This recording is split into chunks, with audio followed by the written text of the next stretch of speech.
Good morning, and welcome to First Plymouth. Whether you are visiting us here in the sanctuary, or you're watching us online right now, or even later in the week, please know that you are welcome here. And wherever you are on your faith journey, you are welcome here. So we are in the middle of summer worship, and we are so glad you're here. We had some lovely music. Thank you all. It was very fun to watch. After worship today and before worship next Sunday, if you have signed up for the recording, we're going to meet in here. Next Sunday, it's really important to be here on time because we kind of wander around and find things to record. Now, if you're wondering what I'm talking about, you did not receive the email and you probably don't need to worry about it. I'm talking about people who are in charge of specific groups because we are putting together a video. Now, that might sound interesting. That part might sound interesting to you. That video will be played at our All Our Welcome Fair, which is September 7th. And you can see all the different groups that are here, and you can learn about them and who's in charge of them. That's what we're talking about with the recording. And the All Our Welcome Fair is not only just our first Sunday, it's the first Sunday in the program year. So that means Sunday school will be starting for our littles. We'll be doing other Sunday schools too and other things.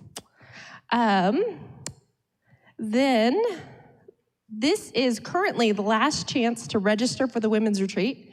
If you're interested in registering for that, you can get it from the office folk or on your weekly emails. And during our service, we have the prayers for the people. These little cards right here. Please feel free to come and write something and drop it off in the box. You can drop it off during the hymn, during the passing of the peace. If you forget to do it and something inspires you in the middle of the service, you can get up and put it in here for next week. Or if you ever visit during the week, you can do that too. And then I have one more announcement from Ricky.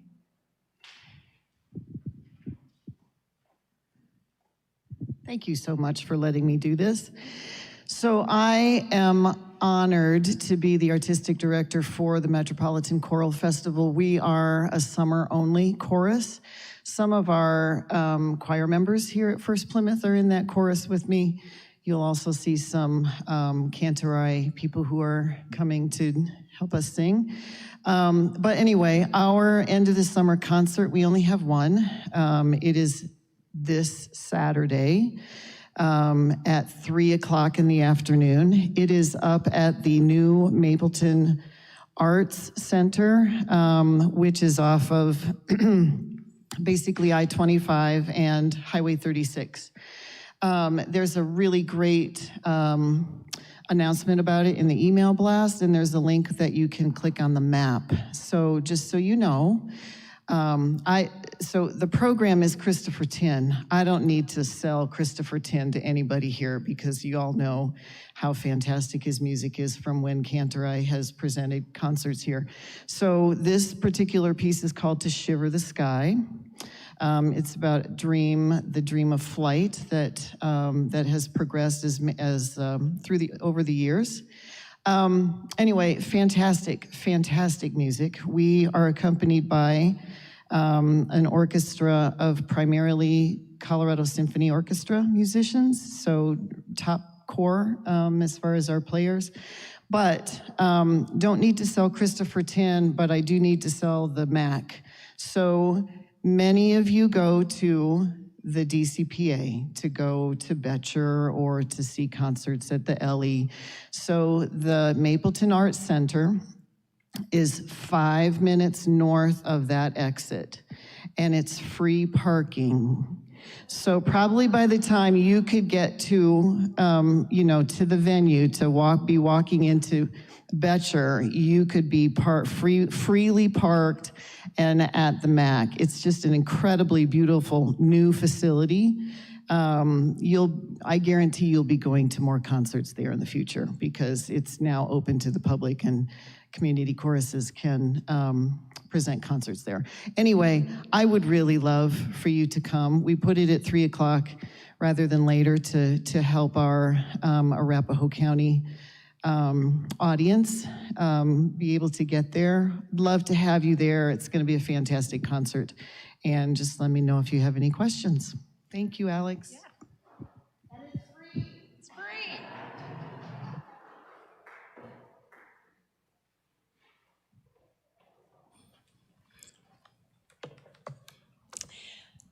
So I'm Elizabeth Thompson, and I am here. Jocelyn is on vacation, so I hope that she is enjoying some rest and renewal. I think she's down in New Mexico, so enjoying dry and beautiful weather down there. And so I am one of the guest preachers that will be here while she is gone. And so I appreciate your being here today and prayers for her. But let us start with getting centered. And the inscription on this singing bowl means compassion, or could be translated that way. So as you hear the sound and the ringing, I ask that you think of compassion that is flowing through you and through the world. So let's take a moment.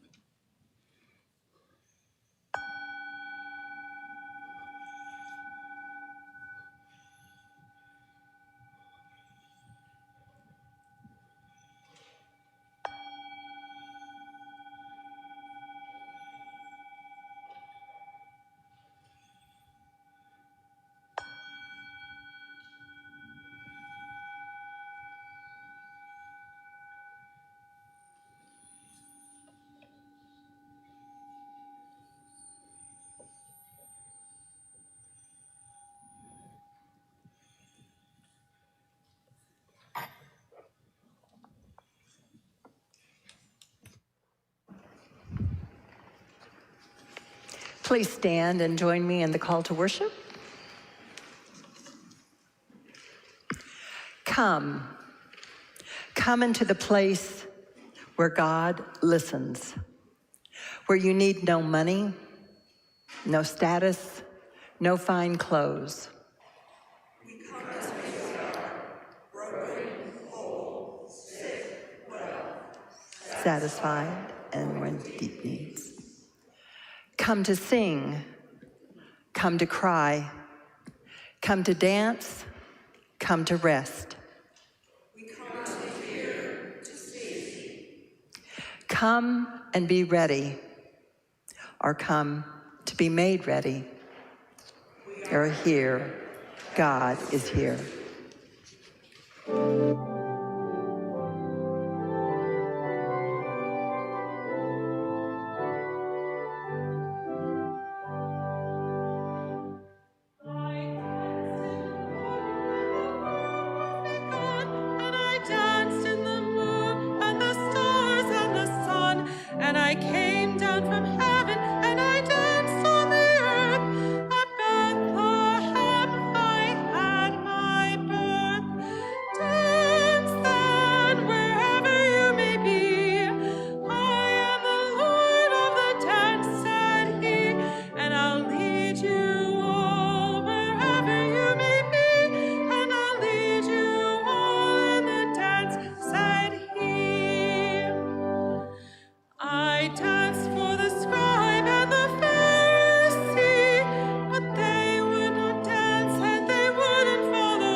Please join me in our opening prayer. God, we know that where your presence is, there is joy. So we embrace joy in being near to you, knowing you have not removed yourself from us. We are your people, whom you have blessed and whom you love, for you will speak peace to us when we turn to you in our hearts. Where you are, steadfast love and faithfulness meet righteousness and peace kiss each other.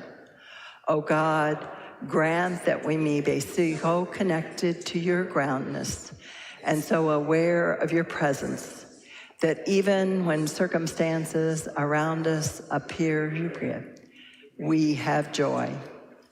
That even though we have all the facts, we can rejoice. That even though our dignity is suspect, we can dance. We carry your presence within us, dancing as we go. Amen. Just a little history, if you will. We sang this at my ordination here 25 years ago. So it kind of touched my heart this morning. So thank you. And with that, let us pass the peace that surpasses all understanding. May the peace of Christ be with you. Amen.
Please be seated. And now I know this is a slightly different song, so some of our kids and youth maybe didn't know, but that was your invitation to come join us for our story for all ages.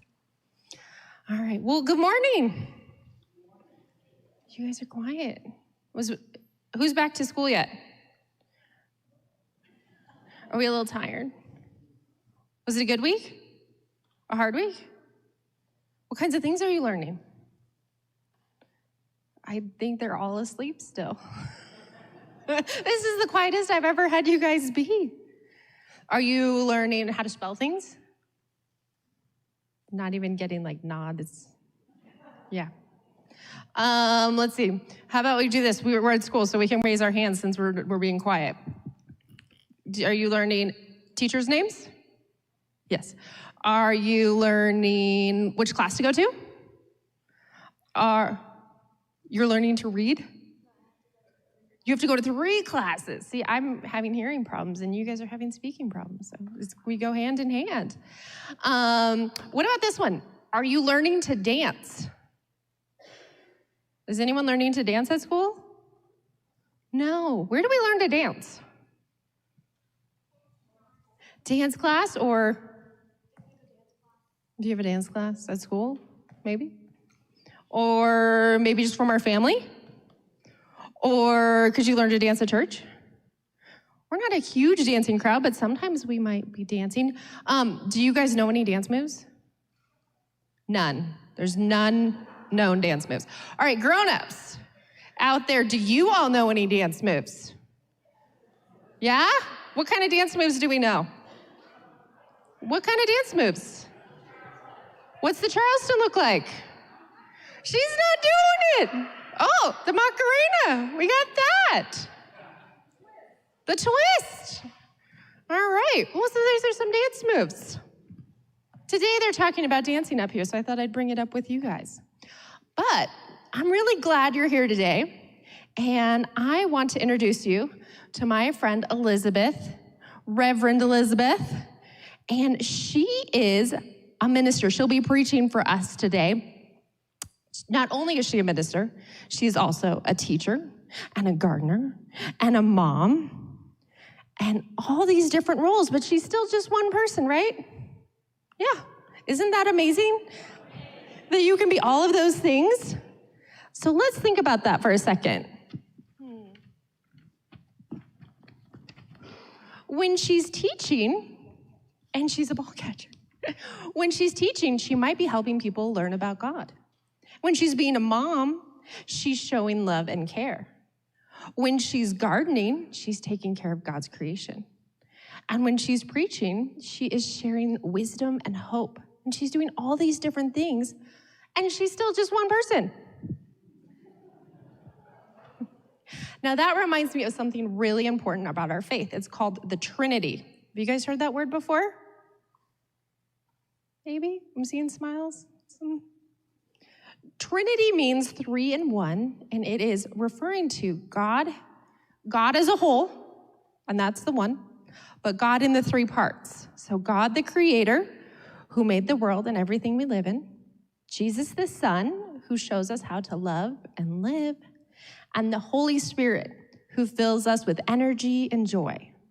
So that's 3 parts, right? Just like she has all those parts in one big thing. That's so many roles. And God is just one with different ways of showing us how to love and live.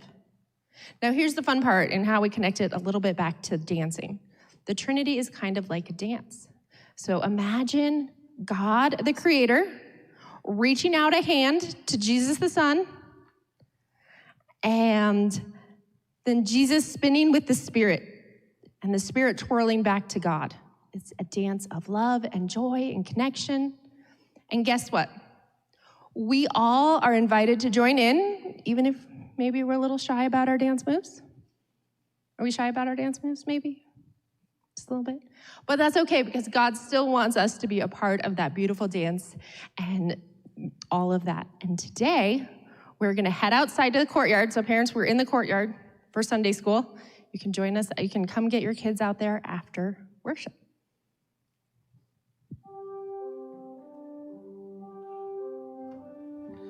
Go now in peace, go now in peace. May the love of God surround you everywhere, everywhere you may go.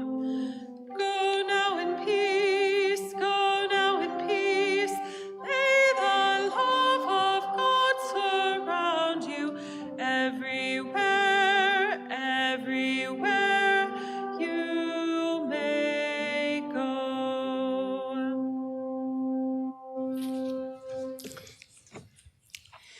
So we come now to our time of prayers for the people. And as we enter into prayer this morning, I'm going to invite you to bring to mind 2 different people or experiences you may have had this week. First, I want you to think of someone who has graced you this week, who has been kind to you, who's been helpful. Be grateful for her having been in your life. You may not even know them, or you may. Second, I want you to bring to mind someone who may be hurting, who's in grief, someone who may need prayers of healing, who's struggling. To visualize that tender warmth, that deep peace and healing love, the divine compassion moving through each of them from head to foot. So let's take a moment to envision those people.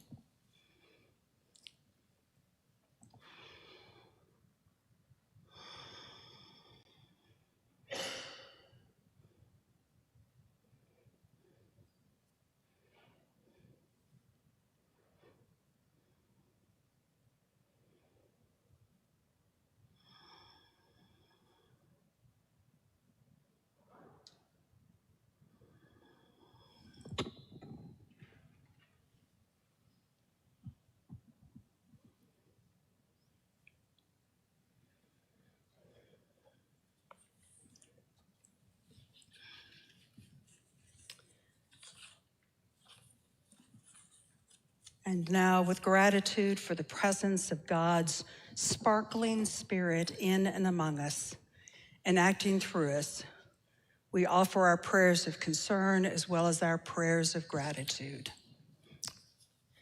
We offer prayers for Kim and her family whose father had a stroke. We offer prayers for healing and sustenance and recovery and clarity. We ask for prayers for Melissa Mangiamelli as she is beginning cancer treatment. Prayers for her, for Bobby, for their 3 kids, and for Jenny and Bill as they also provide care for her, with Jenny recovering from surgery herself and strengthening with that. We offer prayers for those who have been affected by wars, by floods, by fire, by all the things that are happening around us, and increasingly so. Be with them, give them a sense of peace in the midst of the difficulties. On a personal note, I ask for prayers of both gratitude and concern. My brother Jim was put on a lung transplant list about a week ago, and we found out this morning, I got a call right before I came, that he's actually at the hospital and in surgery right now for that. So I am both prayers of gratitude that this is an opportunity for him and hopefully it will go well, and prayers of gratitude for a family who, despite their grieving, gave a gift of life. So concern as well as gratitude.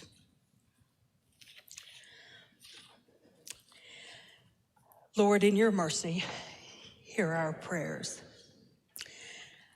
And continuing with gratitude, we offer gratitude for our children and our youth and what they mean to this church and the broader community as they are starting school, as they are starting new endeavors, as they are learning their teachers' names and figuring out who they are and what class they need to go to and what the hallway looks like and what they have for lunch or not.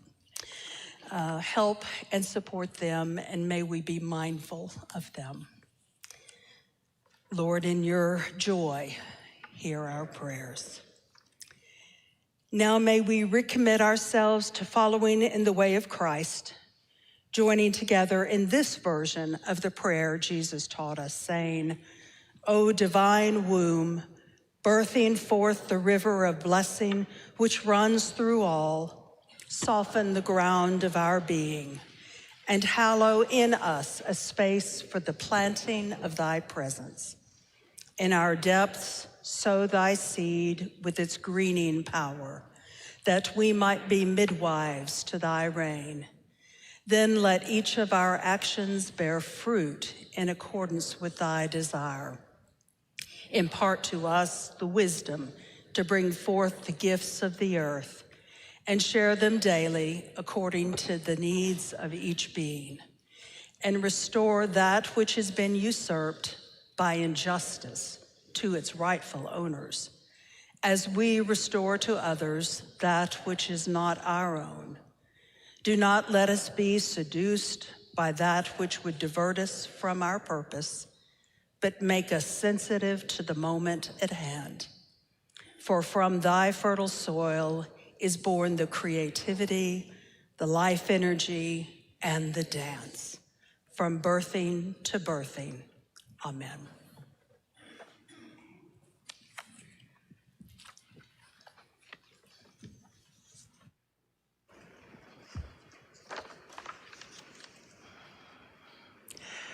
As we hear these words this morning, may the Spirit be awakened within our hearts.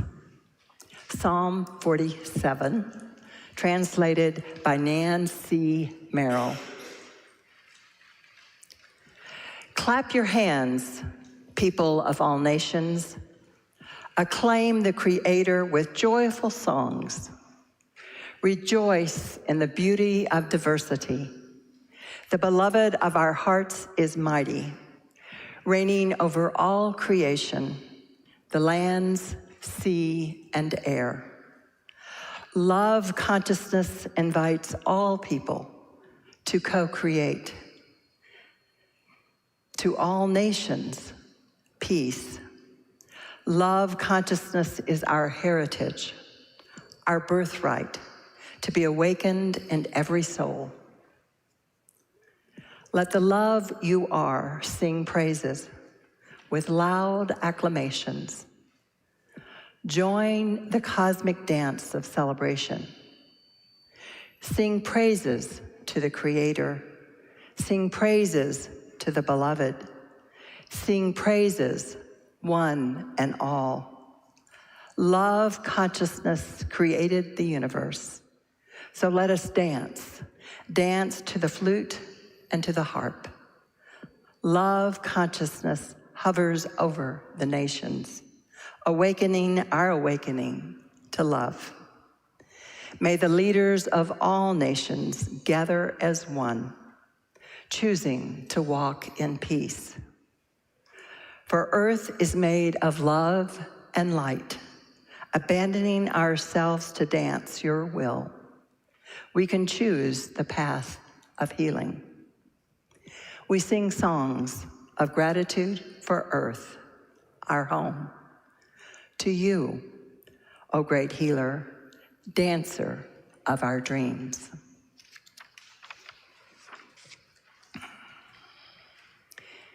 In our contemporary reading this morning, the Reverend Dr. Otis Moss III, the senior minister of the Trinity UCC in Chicago, reflects on joy's availability even in difficult times.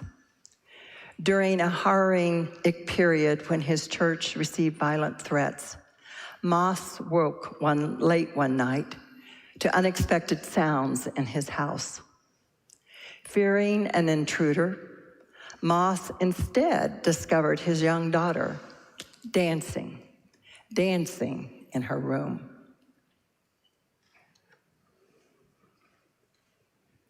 Her movements were so jubilant, her spirit so free of worry or fear, that I couldn't stay mad at my baby girl.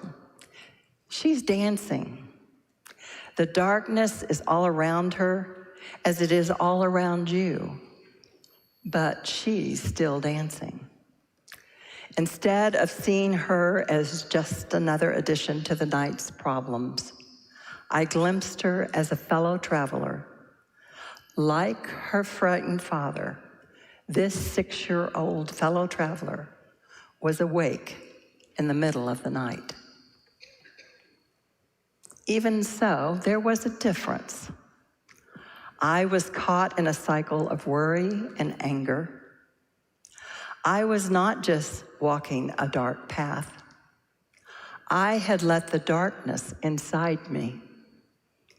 Evil always seeks to obscure the light, because once it has you living in darkness, that which should not be painful becomes so. What we forget, faith-wise, is our fear, in our fear. What I was forgetting that night in my daughter's room is that even in the darkest night, when we see no light at all, the light is still there.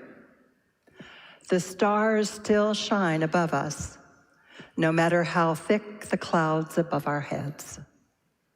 What we need in the darkest nights is to keep walking along the path until we can glimpse the stars again.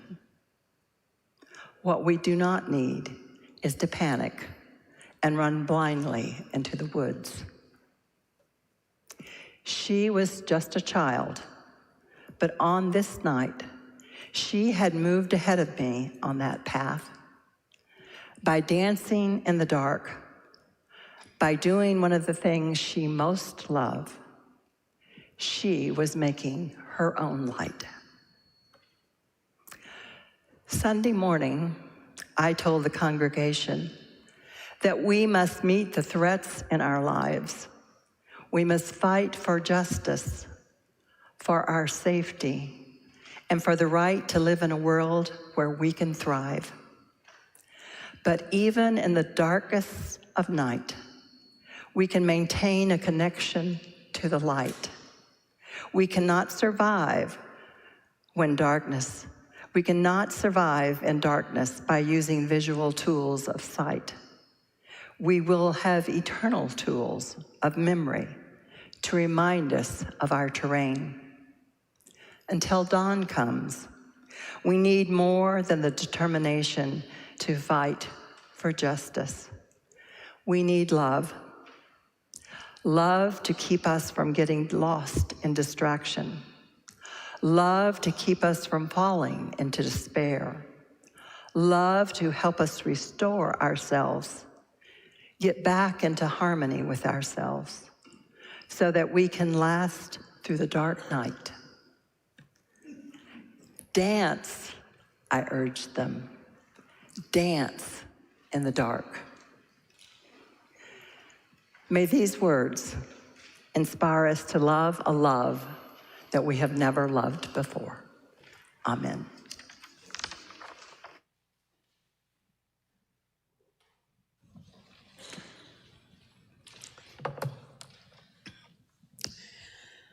Many, if not most of us, have watched the movie Footloose, where the ongoing tension is between a faithful, loving father who's also a biblical preacher and the new boy in the high school who attends the church but is also promoting an end-of-school dance for the students. Both are vying for the daughter's attention and loyalty. She's caught between her love and respect for her father and her boyfriend's broader view that a dance is not evil and even a religiously approved experience. Spoiler alert, in case you don't know, in the end, joy, love, and a broader view of God wins the day. I remember a similar, though less Hollywood-worthy, experience of my own. I grew up in a large, theologically and socially progressive, but still Baptist church in Texas, where my father was pastor. He was a preacher's kid as well, second generation, but with a minister father who, although highly educated in Greek and New Testament, was a professor, was religiously rigid and more like the preacher in Footloose. However, my father had grown and developed during his own years of ministry, becoming more progressive socially, theologically. His final pastorate in Austin, Texas, hippie capital of the world, probably helped complete this modulation. Our church was part of a group of several progressive churches across the state who came together to have junior and senior high camps and retreats. All the ministers of the churches committed to being active in producing, developing, programming, leading these events. One common ritual among all of them was that they often closed with an event that brought everyone together for some fun, for some music. Shockingly, often some dancing. However, we still had to be careful because we were meeting at various Christian camp facilities, and it wasn't only the Baptists who were a little nervous about dancing. So in each printed retreat program, the event was called the closing function. Because at a dance, you dance, so at a function, you function. My father, one of the ministers planning the events, learned to accept all of this.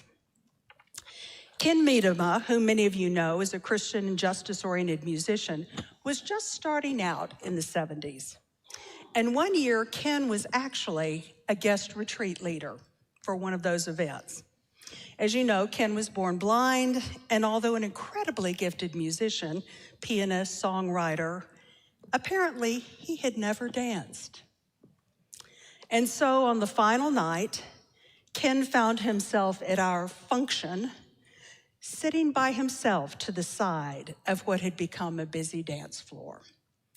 He later relayed how he instantly reverted back to his own teenage years, becoming the lonely young man who couldn't participate, sitting on the side. But that night, one of the teenage girls came over and asked him to dance with her. First, he refused, but she insisted. So awkwardly, he let her pull him out onto the dance floor, and keeping hold of one of her hands, they started dancing, to everyone's delight. The next morning in our closing worship, Ken relayed his experiences and, as usual, had spontaneously composed a new song about it all. It began, "She asked me to dance, and I'd never tried dancing before. I had visions of everyone laughing us right off the floor. And though I protested, it just wouldn't do any good. She gently insisted, and finally I told her I would." Unforgettable. She was a fresh breath of spring on a cold winter's day. Unforgettable. She taught this singer to sing in a whole new way. Ken then flipped the words so that they all applied to God asking him to dance. I had visions of saints and angels laughing us right off the floor. And though I protested, it just wouldn't do any good. He gently insisted, and finally I told him I would. Unforgettable. God taught this singer to sing in a whole new way. Ken imbued the potentially scandalous idea of a dance with new meaning by transforming it into something spiritual, something religious, something life-giving, something holy. It was some 20 years later, after college, after marriage, after the birth of our 2 children, that I responded to the call to ministry, becoming part of what was now the 3rd generation of ministers in the Denham family. And I began attending seminary classes. There it was, much to my surprise and delight, I learned about a centuries-old understanding of the Trinitarian God as a dancing God. How had I never heard about this before? It began as early as the 4th century with the Cappadocian fathers who talked about the relationship of the Trinity as perichoresis in the Greek. Peri, the first part of this, like in perimeter, meaning circle, all the way around, whole. And choresis, which has the same root word as choreography. The verb perichoreo means to be in space, to pass or enter, to make room. And by adding one letter, it becomes perichoruo, meaning to dance around. Thus, perichoresis can be understood as a cyclical dance movement. Reciprocity, interpenetration among and between the Trinity. 3 beings distinct from each other, equal to and with each other, yet ever loving, giving and receiving with each other. Start over. Making room with and for each other in the dance. Perichoresis, the dancing Trinity, an image of a dynamic, beloved community. What?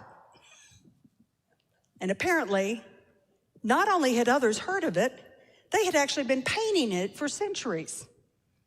Dated from circa 1300, there's an illustrated book which has been known as the Rothschild Canticles. It's 4.5 by 3.5 inches. It's about that big. This tiny book is leather bound with rich hand illustrations, various meditations, Song of Songs, Augustine's contemplations on the Trinity. This is one of the illustrations, and it's such a fun image. There are angels playing bells and trumpets and drums at the top. There are 2 dancers bowing to each other, but pointing to the Trinity above them. And of course, the depiction of the Trinity, 3 in 1, merging, surrounding, relating, engaging with each other. In the early 1400s, the Russian painter Andrei Rublev created this famous icon of the Trinity.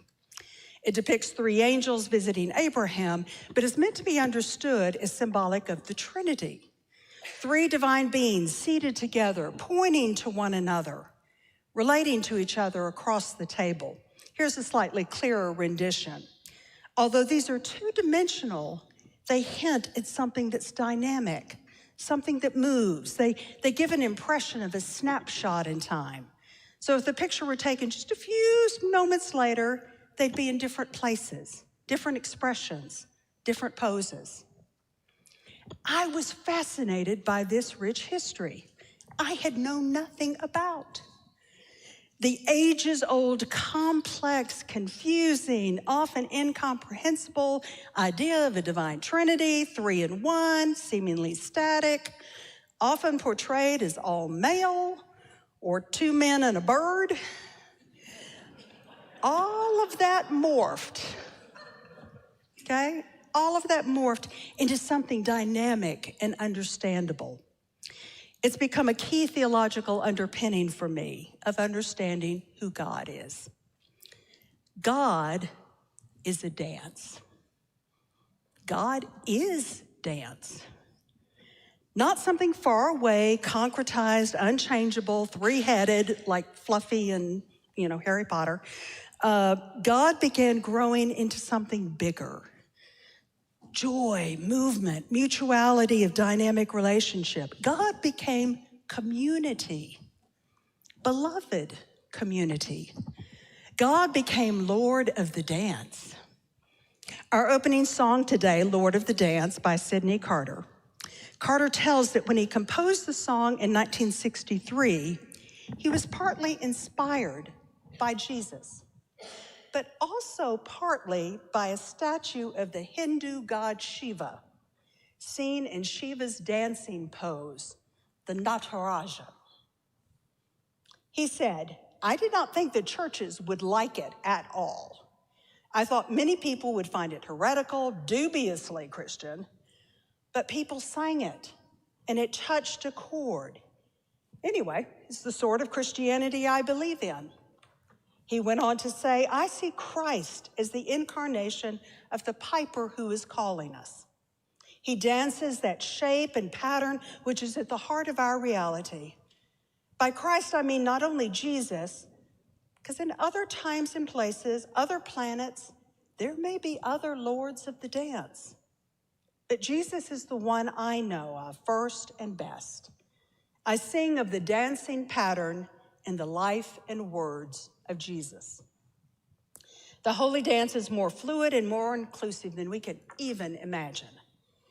When I think of perichoresis now, I think of God as existing in the space between us, interwoven, flowing, between, through, around, constant movement that draws us into the dance. For Christmas last year, my husband, Phil, gave me the gift of a couples dance class at our neighborhood rec center, and the promise that he would come with me. He thought it would be just for the month of January.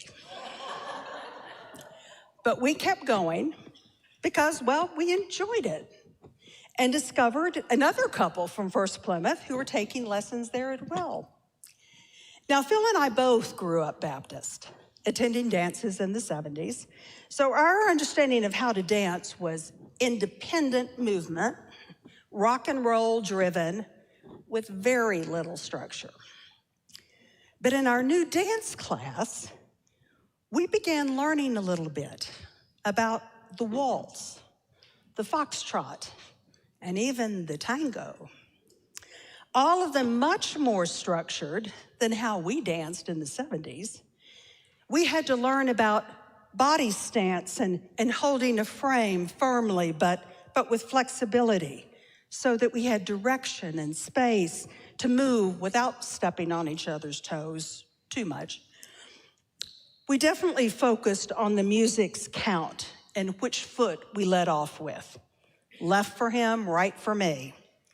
1, 2, 3, 1, 2, 3, 1, 2, 3. But the second month, in February, we got confused when a new dance was introduced with a 4-beat count. Quick, quick, slow.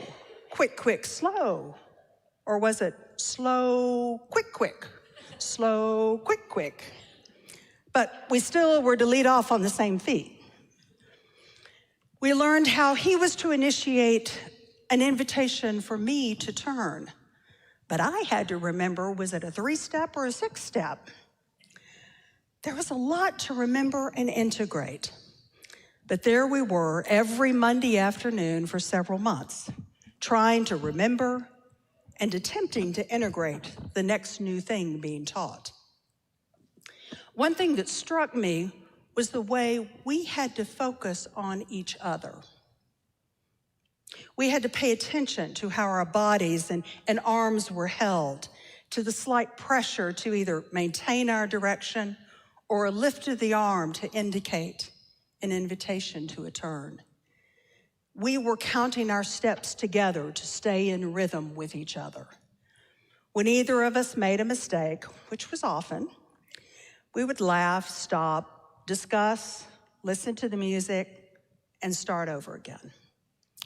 It took time to actually get better and begin to understand the subtleties of how we were communicating and what the dance and experiencing the results of our dancing together. The story is often repeated about the skills of Fred Astaire, but with the twinkle that Ginger Rogers was really better, because she had to do everything Fred did, but backwards and in high heels, and usually in a dress with full of feathers. What I didn't realize, however, until I was in Ginger's position, was she also couldn't see where they were going. Now, some of you know me well enough to know that generally, I like to be in charge. That's more laughter than you're supposed to have. And I definitely want to know where we're going. But on the dance floor, I was not the one leading. Phil was. I was not unimportant in our ability to dance together well. I was critical that I knew what I was doing. But he was the one who was looking ahead to see if we would run into another couple, or if we could transition into a promenade, or if there was room to turn. My work was to look at him. I mean, really look at him. I had to look at his eyes and see where his eyes were looking, rather than my turning around and looking for myself. I had to listen to the signals he was sending and to respond to the invitation rather than take charge. I had to trust him to see what was coming. And then we'd work together to implement the dance together. It really was mutual, but each of us had different roles. What would bring delight, what was limiting, trust the solid frame, allowing us to play with steps and directions.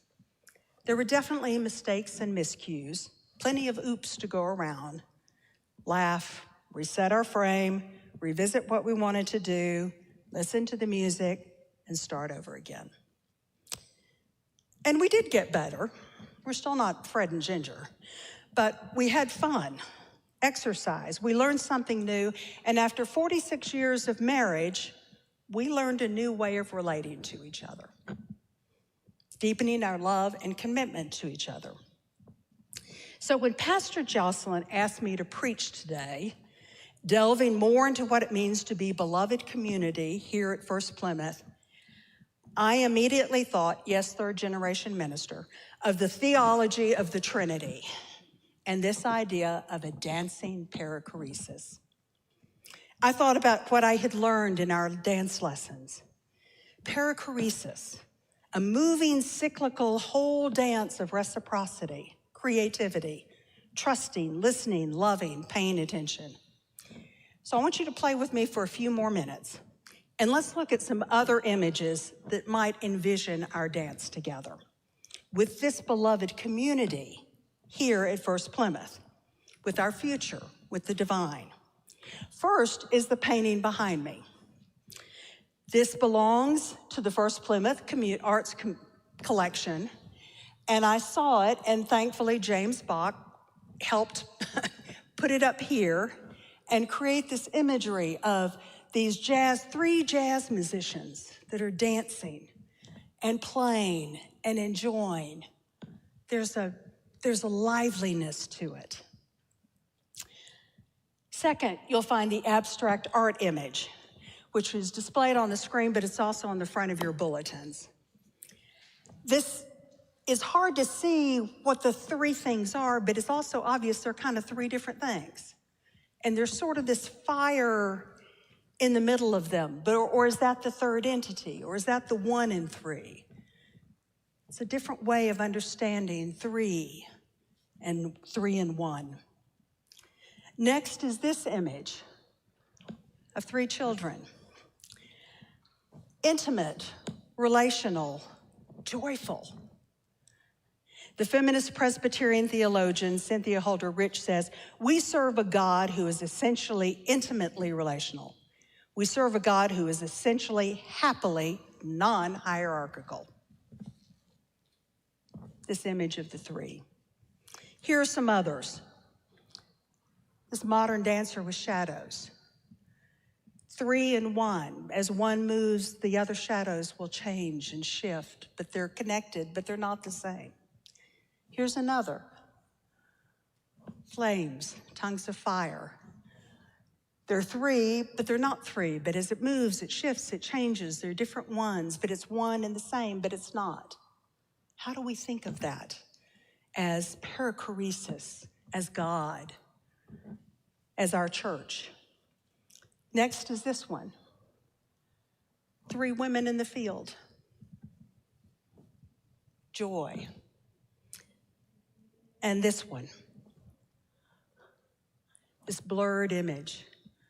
You can tell they're 3 because there's red and black and there's a kind of a white in terms of the dress or the outfit, but yet you can't see the distinction, but yet you can. Would this be an understanding of a trinity, a beloved community of dance? The feminist Catholic theologian Catherine Lacuna says, the divine dancers experience one fluid motion of encircling, encompassing, permeating, enveloping, outstretching.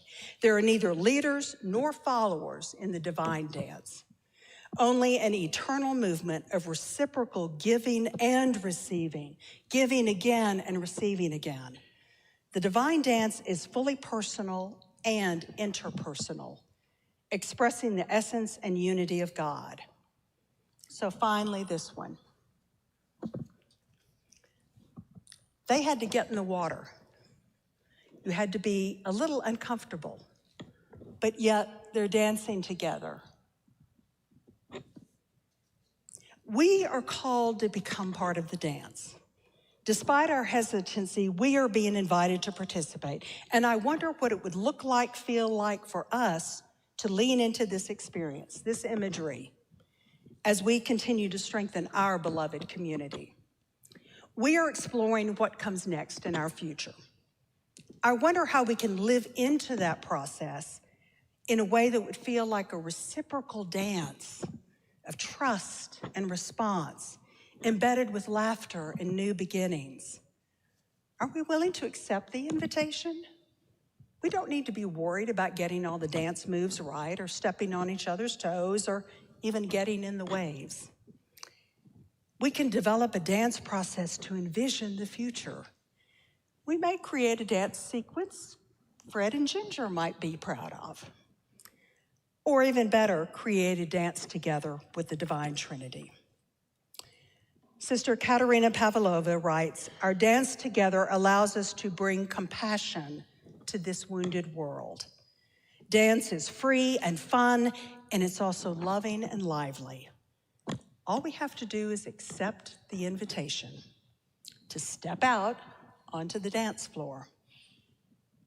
Unforgettable. And so I'm going to ask you now to actually take a few moments. And it's only going to be a couple of minutes. You're not going to get finished with the exercise. And we're not going to report back out to the group, okay? But I want you to turn to each other and respond to one or all of these questions. What's your favorite dance? When has dancing felt like beloved community? And what would First Plymouth feel like if we were all dancing together as perichoresis? So online, if you want to put them notes into the chat to share with each other that way, and here in the room, just turn to your neighbor and just talk for a couple of minutes. That's all we're going to do.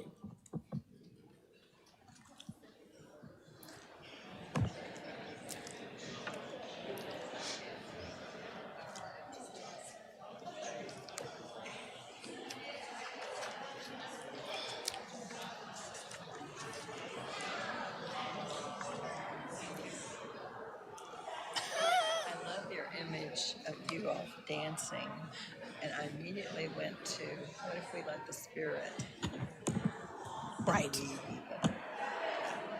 Right. And we don't have to be in charge, even though that's what our nature is to do it. So how do we? Yeah. And dancing, it requires us to be happy or joyful. I mean, you can dance in other ways, but generally Right. speaking, it's a Right. joyful expression. Right. Right.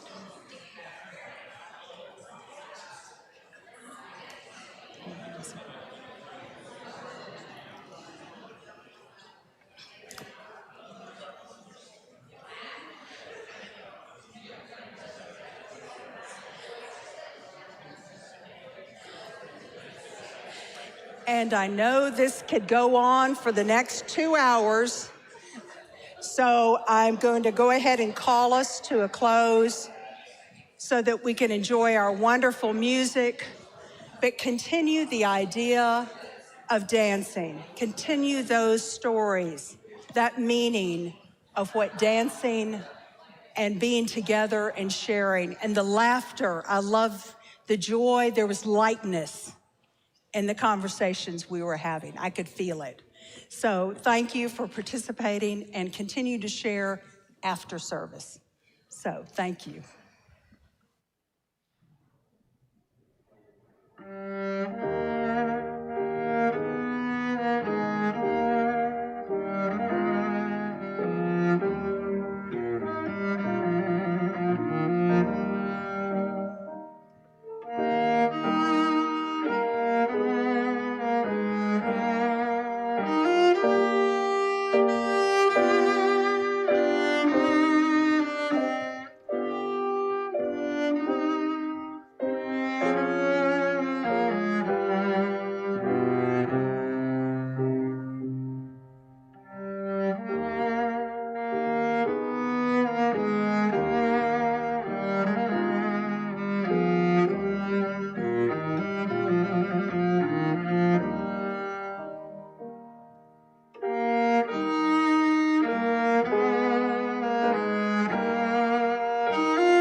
Wow. Now is the time in our service when we share our gifts. And to help inspire our giving, this morning Daniel Alvarez, board member of Reach Out and Read Colorado, is going to share this is our August Share the Plate recipient, is going to share 2 short videos with us. Daniel?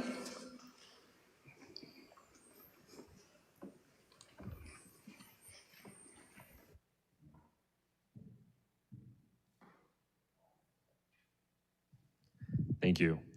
And thank you all for having me today. I want to take a moment and thank every one of you for your support for Reach Out and Read, your donations, as well as your contributions of gently used books. It means a great deal to us and our program, but it means even more to each child who received them. Last week, Leslie Assini spoke to you about how Reach Out and Read helps create healthy bonds between children and their caregivers and promotes a lifelong love of reading. Today, I want to share with you some videos that speaks to this program and its effect.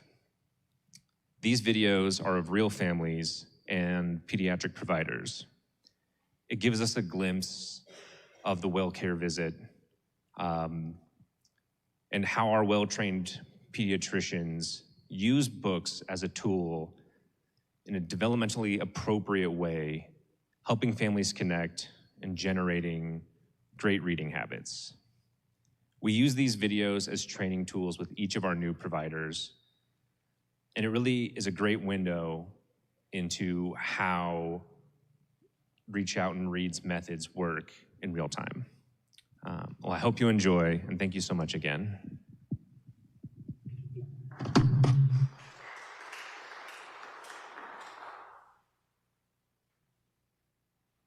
He's not talkative right now. And you guys sing with him as well? Sing, read at night. Ooh, you like to read? That's good. I have a brand new book for you here, man. Cody, check it out. Wow. So we love the colors. Look at him reaching for it. Excellent. So at this age, they really love to touch. Gonna go right in the mouth. So it's all about touching and feeling. You see him responding to the colors. Hey. Oh, yeah. So, you know, it's not only hands and feet that go in the mouth, it's everything else as well. Look at that.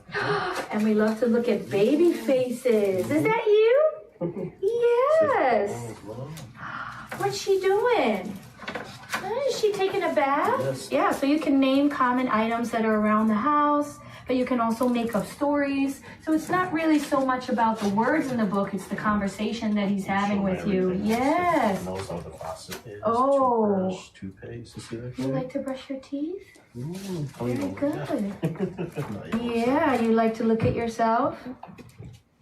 Look at that. And you can kind of talk through it. Is this your nose? Is that her nose? Yeah. And her hands? Good job. So when do you typically read to him? Is it nap time, bedtime? Mostly bedtime. Okay. Me and my wife, we take turns. Excellent. So like, it'll be her night, then it's my night the next Yes. night. So it's been my night like 2 nights. Uh-oh, mommy's turn. But that's good, because then he gets accustomed to reading with both of you. His routine is like, okay, well, I'm reading, so I'm thinking it's time for me to go to sleep. That's right. That's right. So it's a good trigger for him. And you can even do it sometimes during the day if you have time as well. It doesn't need to take a lot of time, just a few minutes, right? Just to build that comfort so that he learns to love books. So it's good to be so excited and exaggerated. Oh, look at the tree. And the tree's green. Look at that. So they really love to respond to our body language, you know? So the more we really are exaggerated, yes. And what else? We like animal sounds. What's your favorite animal? Do you like a lion? Rawr. Yeah, very good. I know. Yeah, let's see. You're okay. I'm right here. I'm right here. Let's see. Should we bring this book back in here? Here's your favorite. There you go. Look at that. You see how he calms when he's reading the book? Fantastic. Really important to wash. Yeah. Look at this color. You see this purple cabinet? Very good. Should we try and turn? He's doing awesome. You guys are doing wonderful with him.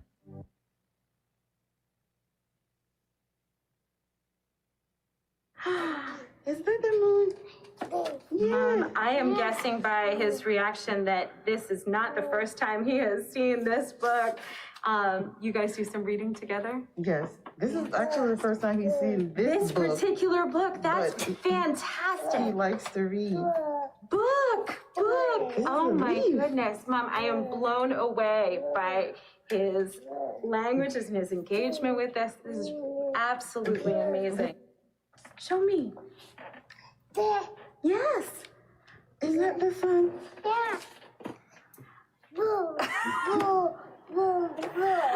I bet that you're part of reading with him. Is that so? When do you guys normally read? Bedtime. At bedtime. And do you kind of get together like this, sitting on Mom's lap and cuddling together? That is amazing. It's so powerful for his language development. Book was the first word I like heard out of his mouth. That's amazing. But also that he looked up to you and he's like, "Look, Mom, this is what we do together." And so he knows that this is a routine that you guys have. You put your finger in there. I'm watching his pointing. Pointing is so great at this age. Something we look for is a fantastic sign of both cognitive and language development, and kind of that fine motor development of turning pages and watching there. You can see that he knows that this is something that you guys do together, and he knows all about how it goes. Yeah.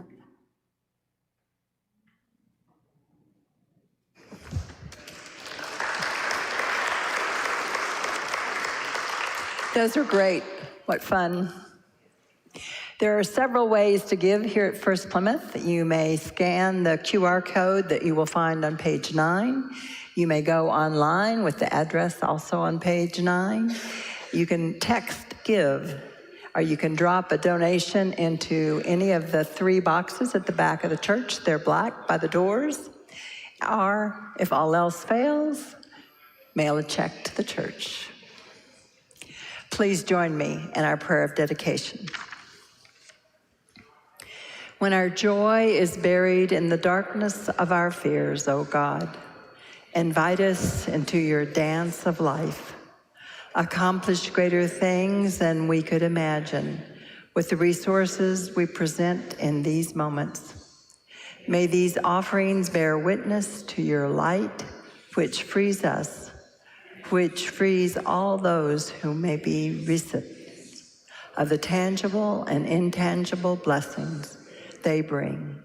Invite us, nudge us, ask us, call us to dance in this world, responding and cooperating wherever the dance may lead. Amen. Please stand for our sending forth hymn. Only 1 and 4.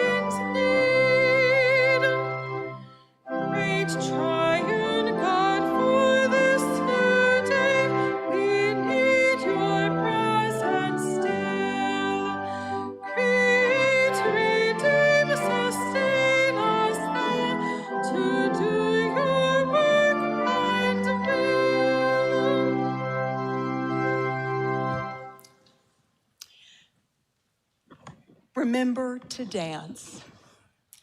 And I am borrowing the words of a Presbyterian colleague. Remember, God loves you. Now go and act like it. Amen.